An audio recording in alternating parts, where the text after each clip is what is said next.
Assalamualaikum warahmatullahi wabarakatuh. Salam sejahtera bagi kita. Shalom, Om Swastiastu, salam kebajikan, Namo Buddhaya. Perkenalkan, saya Syarifah Nur Aini dari Ilmu Komunikasi Universitas Negeri Yogyakarta dengan NIM 194191410003.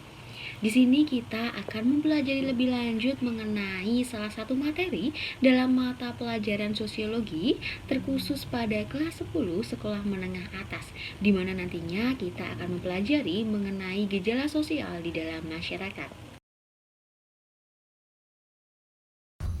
Dalam video kali ini, kita akan membahas mengenai materi pada mata pelajaran sosiologi, yakni gejala sosial dalam masyarakat yang meliputi kemiskinan, korupsi, perilaku menyimpang, kenakalan remaja, gizi buruk, pemukiman kumuh, pengabaian nilai luhur Pancasila, dan juga pengabaian hak anak, di mana fenomena tersebut akan menimbulkan adanya masalah sosial yang akan menimbulkan adanya tindakan untuk mencari solusi pemecahan masalah sosial.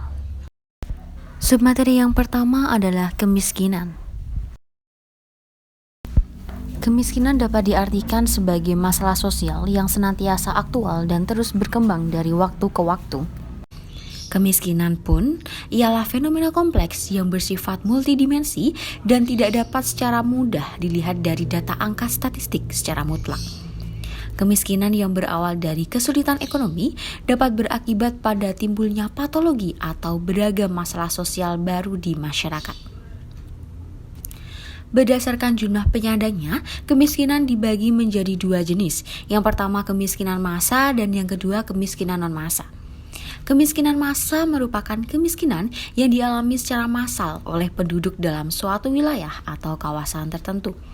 Sedangkan kemiskinan non-massa merupakan kemiskinan yang dihadapi oleh segelintir warga saja.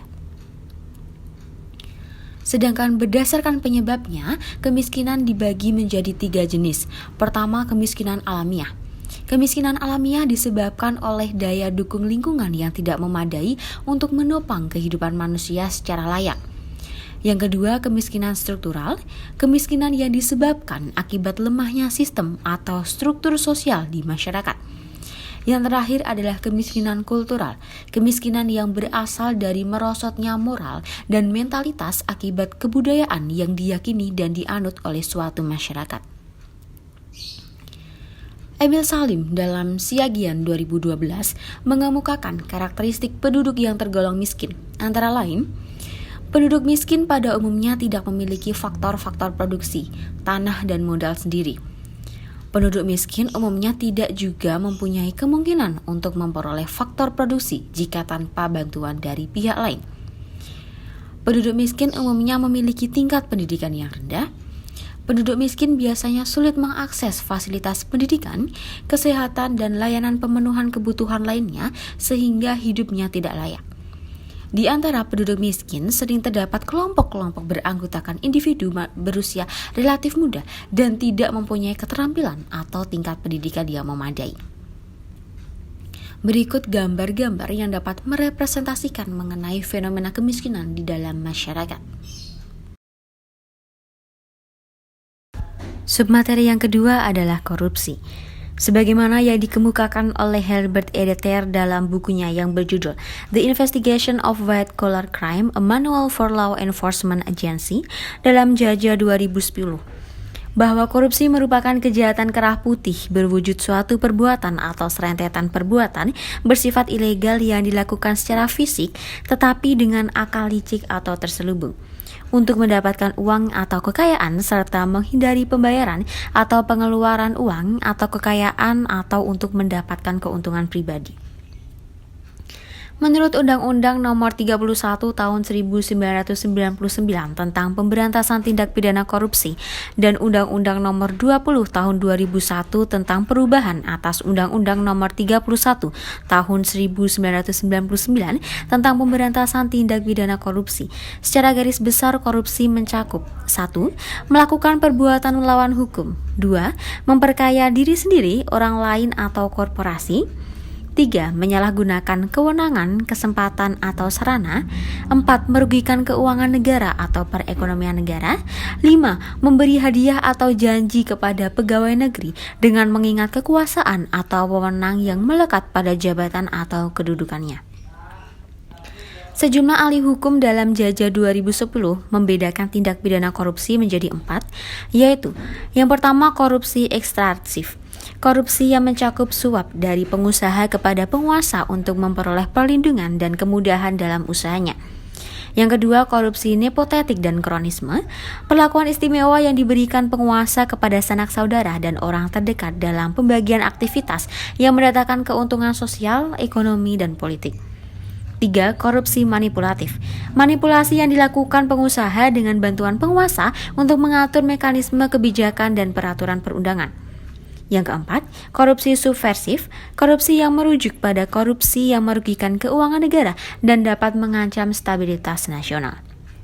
Berikut beberapa foto terkait dengan tindakan korupsi. Submateri yang ketiga adalah perilaku menyimpang.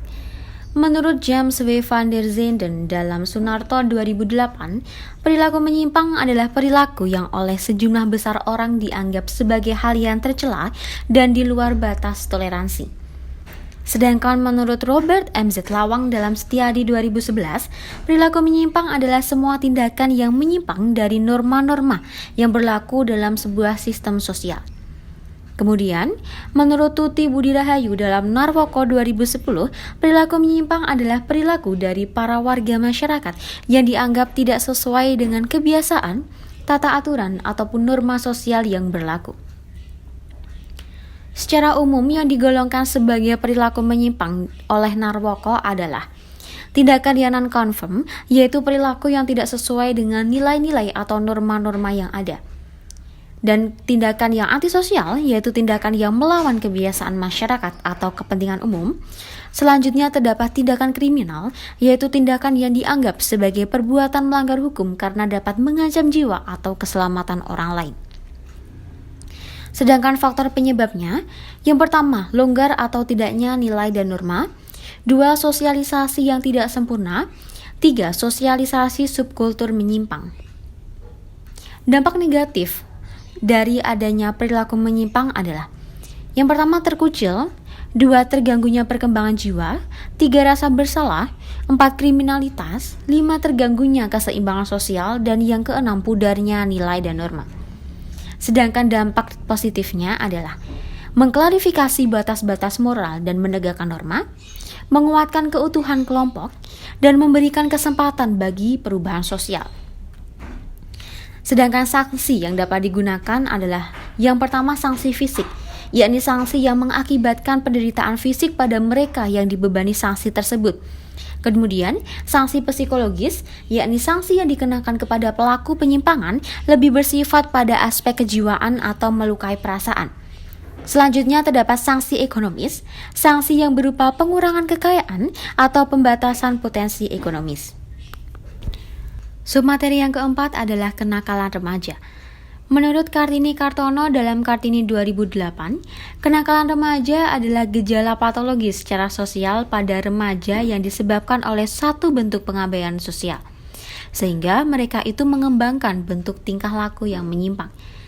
Sedangkan menurut M. Gold dan J. Petrinio dalam Sarwono 2012, kenakalan remaja merupakan tindakan oleh seseorang yang belum dewasa yang sengaja melanggar hukum dengan pengetahuan atau kesadaran bahwa tindakannya dapat dikenai sanksi hukum. Jensen dalam Sarwono 2012 membagi kenakalan remaja menjadi 4 bentuk. Yang pertama, kenakalan yang menimbulkan korban fisik pada orang lain, misalnya adalah perkelahian, perampokan, pembunuhan, dan lain-lain. Kedua, kenakalan yang menimbulkan korban materi seperti pengerusakan, pencurian, pencopetan, pemerasan, dan lain-lain. 3. Kenakalan sosial yang tidak menimbulkan korban di pihak orang lain, misalnya adalah penyalahgunaan narkoba atau nabza. Kemudian kenakalan yang melawan status, misalnya adalah mengingkari status anak dengan pergi dari rumah atau menenang status pelajar dengan membolos sekolah. Kartono 2008 mengemukakan bahwa kenakalan remaja dapat terjadi karena kualitas rumah tangga atau kehidupan keluarga yang rendah, lingkungan sekolah yang tidak menguntungkan, dan juga pengaruh dari lingkungan sekitar.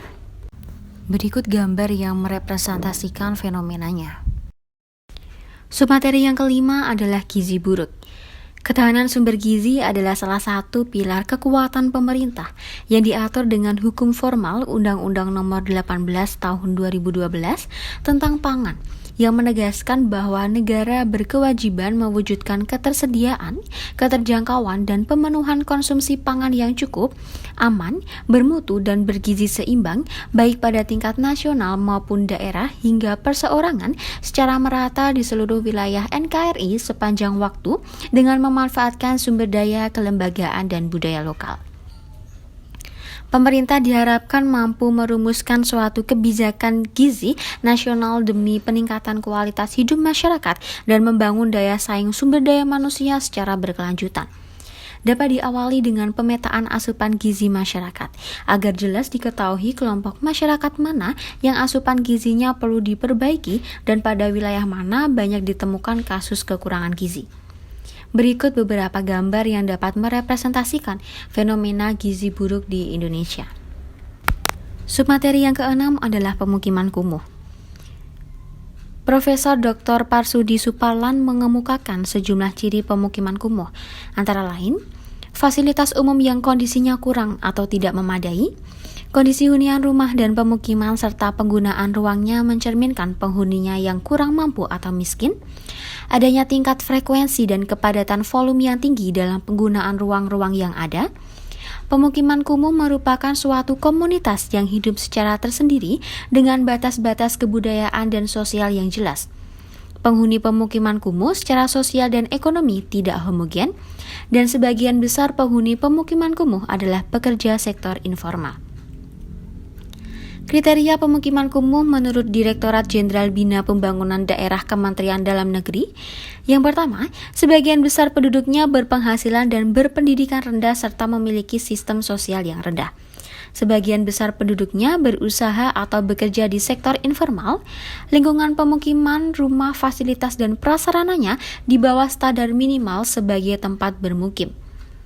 Berdasarkan Instruksi Presiden Republik Indonesia Nomor 6 Tahun 2009 tentang pengembangan ekonomi kreatif, ditetapkan bahwa terdapat sejumlah sektor ekonomi kreatif yang berpotensi untuk dikembangkan di berbagai daerah sesuai dengan potensi masing-masing.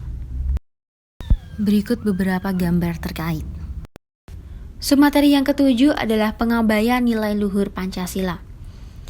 Pancasila sejatinya harus selalu ada dan menyertai perjalanan maupun pergulatan hidup bangsa Indonesia. Akan tetapi, realitas justru menunjukkan betapa Pancasila kian diabaikan dan dilupakan. Hal tersebut tercermin pada kasus pada sila pertama, adanya kasus penghabatan dan intoleransi masih saja terjadi, hingga mengancam kebebasan beragama yang menjadi pilar utama terwujudnya kerukunan umat beragama. Pada sila kedua, terdapatnya kekerasan yang terus terjadi di negeri ini, bahkan intensitasnya cenderung mengalami peningkatan. Pada sila ketiga, letupan konflik akibat eko-primordial, ras, suku, agama, dan golongan telah menyemai benih-benih perpecahan di segala penjuru Indonesia. Sila keempat, pemaksaan kehendak atau perdebatan tak kunjung berujung kerap terjadi hingga semakin menjauhkan semangat kekeluargaan yang seharusnya dikedepankan. Pada sila kelima, pesatnya perkembangan budaya urban telah menjadikan kegiatan bersenang-senang atau foya-foya sebagai favorit bagi kaum muda, sementara kerja keras, kegotong royongan, dan kegemaran memberikan pertolongan kepada orang lain agar dapat mandiri justru kian ditinggalkan.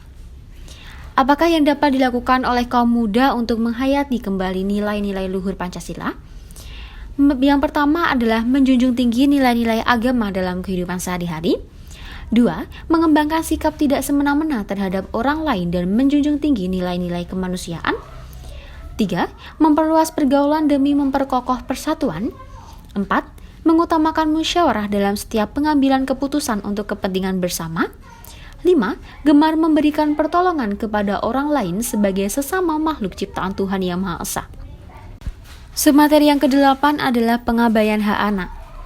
Sesuai dengan ketentuan Undang-Undang Nomor 23 Tahun 2002 tentang Perlindungan Anak, yang dimaksud dengan anak adalah seseorang yang belum berusia 18 tahun. Adapun mengenai hak-hak anak telah diatur secara tegas dan jelas dalam Undang-Undang Nomor 29 Tahun 1999 tentang Hak Asasi Manusia. Contoh bentuk pengabaian hak-hak anak adalah keberadaan anak jalanan di kota-kota besar, tindak kekerasan dalam rumah tangga dan kejahatan terhadap anak, maraknya pekerja atau buruh anak, pelanggaran terhadap hak anak yang berhadapan dengan hukum, dan belum diterapkannya pendidikan yang inklusif. Berikut gambar contoh pengabaian hak anak. Cukup sekian pemaparan materi mengenai gejala sosial di masyarakat. Terima kasih atas perhatiannya dan mohon maaf apabila terdapat banyak kesalahan di dalam penyampaian materi. Semoga materi yang telah disampaikan dapat bermanfaat bagi kita semua. Sekian dan terima kasih. Wassalamualaikum warahmatullahi wabarakatuh. Assalamualaikum warahmatullahi wabarakatuh. Salam sejahtera bagi kita. Shalom, Om Swastiastu, salam kebajikan, namo buddhaya. Perkenalkan, saya Syarifah Nur Aini dari Ilmu Komunikasi Universitas